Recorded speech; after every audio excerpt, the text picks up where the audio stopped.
Selamat pagi Bu Agnes dan teman-teman semuanya. Kami dari kelompok C akan mempresentasikan hasil diskusi kelompok kami mengenai kurikulum 2013 di PAUD. Sebelum kami mempresentasikan hasil diskusi kelompok kami akan memperkenalkan diri terlebih dahulu. Nama saya Ernita Hotmoli Bencarnahor, NIM 191346260, dan teman saya Isna Fajar Anggraini dengan NIM 191134226 dan teman saya Gabriela Ferdanita Ardianto dengan NIM 191346064. Berikut adalah tampilan poster yang sudah dibuat oleh kelompok kami.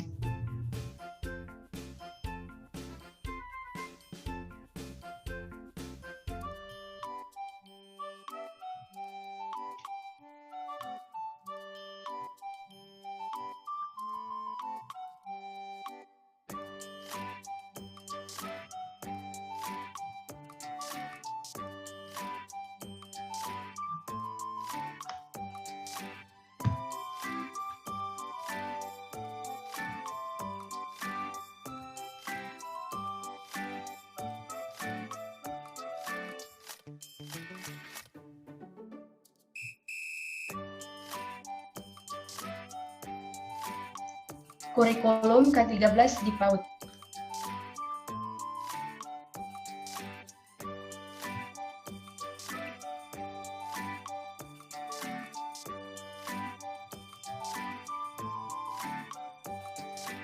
Tujuan kurikulum K13. Kurikulum 2013 pendidikan anak usia dini bertujuan untuk mendorong berkembangnya potensi anak agar memiliki kesiapan untuk menempuh pendidikan selanjutnya.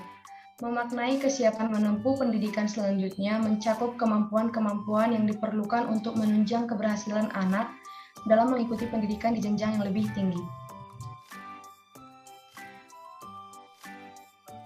Adapun kemampuan yang diperlukan untuk menunjang keberhasilan anak dalam mengikuti pendidikan di jenjang yang lebih tinggi, yang pertama adalah kemampuan sikap. Kemampuan sikap meliputi sikap spiritual dan sikap sosial. Kemampuan sikap dilaksanakan melalui pembiasaan yang dilakukan secara terus-menerus sehingga muncul sikap dari menerima, merespon, memahami, dan menerapkan. Yang kedua adalah kemampuan pengetahuan. Pengembangan kemampuan pengetahuan dimulai dengan mengenal atau mengingat konsep, memahami, menerapkan, menganalisa, mengevaluasi, hingga menciptakan dari sebuah konsep menjadi hasil yang lebih bermakna. Yang ketiga adalah kemampuan keterampilan. Keterampilan berpikir saintifik diterapkan dalam proses pembelajaran dimulai dengan mengamati, menanya, mengumpulkan informasi, menalar, kemudian mengkomunikasikan.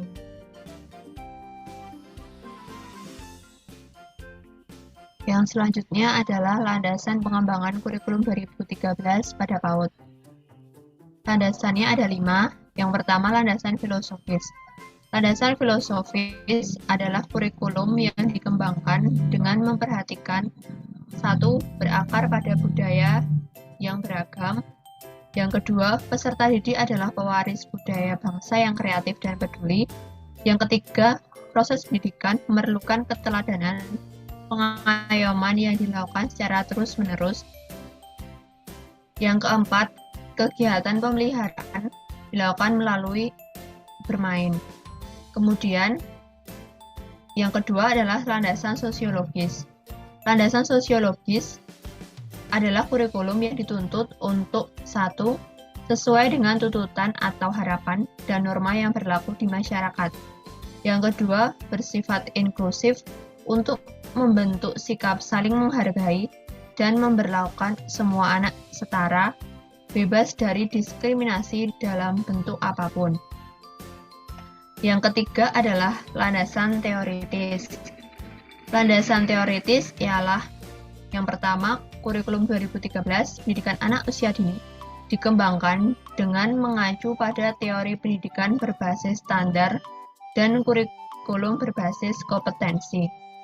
Yang kedua, pendidikan berbasis standar berarti bahwa kurikulum 2013 mengacu pada standar PAUD yang ditetapkan dalam Permendikbud nomor 137 tahun 2014, proses pengembangan kurikulum secara langsung berlandaskan pada 4 standar, yakni standar tingkat pencapaian perkembangan anak, standar isi, standar proses, dan standar penilaian pendidikan. Yang ketiga, kurikulum berbasis kompetensi, berarti kurikulum 2013 PAUD dirancang untuk memberikan pengalaman belajar seluas-luasnya bagi anak untuk mengembangkan kemampuan yang berupa sikap, pengetahuan, dan keterampilan yang direfleksikan dalam kebiasaan berpikir dan bertindak. Kemudian landasan yang keempat adalah landasan pedagogis. Landasan pedagogis ialah kurikulum 2013 PAUD memahami bahwa sebagai individu yang unik memiliki kecepatan perkembangan yang berbeda dan belum mencapai masa operasional konkret. Oleh karena itu, dalam mengelola kegiatan pembelajaran menggunakan pendekatan pembelajaran yang sesuai dengan tahapan perkembangan dan potensi anak. Dan landasan yang kelima adalah landasan yuridis.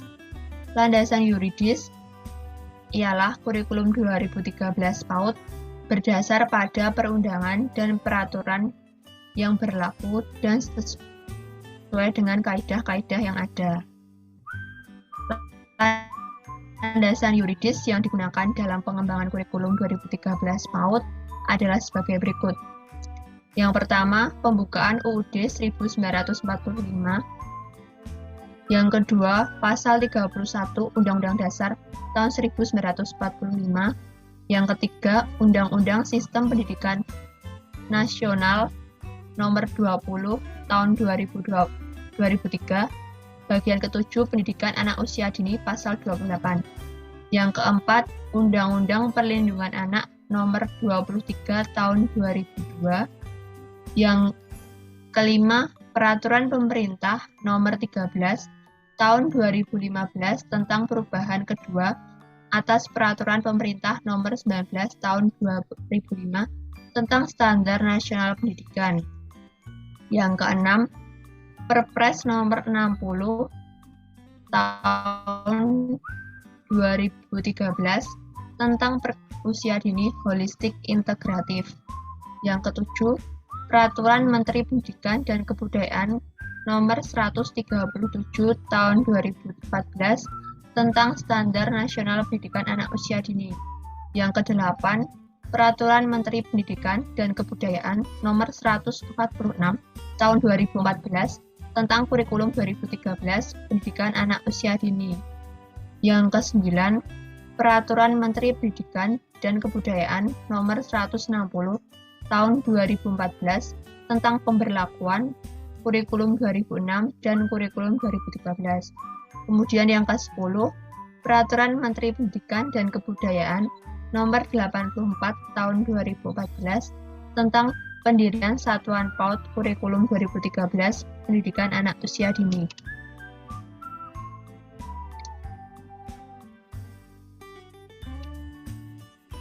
Nah, yang selanjutnya, Kurikulum 2013 Pendidikan Anak Usia Dini mencakup ada 3 aspek.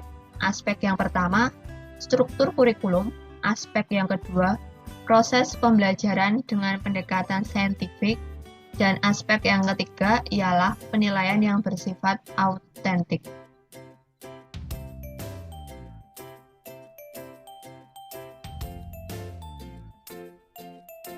Yang selanjutnya adalah karakteristik K13. Yang pertama adalah mengoptimalkan perkembangan pada anak. Perkembangan anak meliputi aspek agama, dan moral, fisik, motorik, kognitif, bahasa, sosial, emosional, dan seni distimulasi secara seimbang agar seluruhnya mencapai perkembangan yang optimal.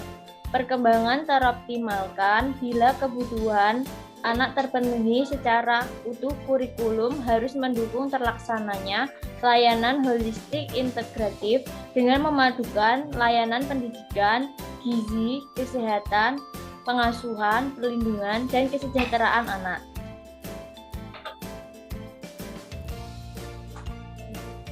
Yang kedua, menggunakan pembelajaran tematik dengan pendekatan saintifik dalam pembelajaran rangsangan pendidikan. Dalam model pembelajaran tematik mengakomodasi pengenalan konten nilai agama dan moral, alam, kehidupan, manusia, budaya, dan simbol melalui kegiatan yang terpadu dan kontekstual untuk mewujudkan kematangan selaras dengan lingkup perkembangan. Pengembangan tema mempertimbangkan prinsip-prinsip. Yang pertama adalah kemenarikan, yang kedua kedekatan, yang ketiga kesederhanaan, dan yang keempat keinsidental. Yang ketiga adalah menggunakan penilaian otentik dalam memantau perkembangan anak. Dalam penerapan kurikulum 2013, PAUD penilaian menggunakan pendekatan otentik. Penilaian mengukur kemajuan perkembangan yang dicapai anak setelah mengikuti program yang dirancang dalam kurikulum. Hasil penilaian digunakan sebagai bahan laporan kepada orang tua dan sebagai masukan untuk ditindaklanjuti pada kegiatan selanjutnya. Yang keempat, memberdayakan peran orang tua dalam proses pembelajaran. Kurikulum PAUD menempatkan orang tua sebagai partner dalam mendidik. Pelibatan orang tua diyakini menjadi bagian penting dalam proses pembelajaran dan mendorong keberhasilan anak di jenjang pendidikan berikutnya. Satuan PAUD seharusnya memfasilitasi pelaksanaan program keorangtuaan dalam berbagai bentuk kegiatan. Yang kelima, kurikulum dikembangkan dengan prinsip disertifikasi. Dalam rangka pembangunan pendidikan, setiap daerah memerlukan pendidikan yang sesuai dengan karakteristik daerah. Kurikulum sebagai jantung pendidikan perlu dikembangkan dan diimplementasikan secara kontekstual untuk merespon kebutuhan daerah dan anak di masa kini dan masa mendatang. Sekian presentasi dari kelompok kami. Bila ada salah kata atau kurang lengkap, mohon dimaafkan.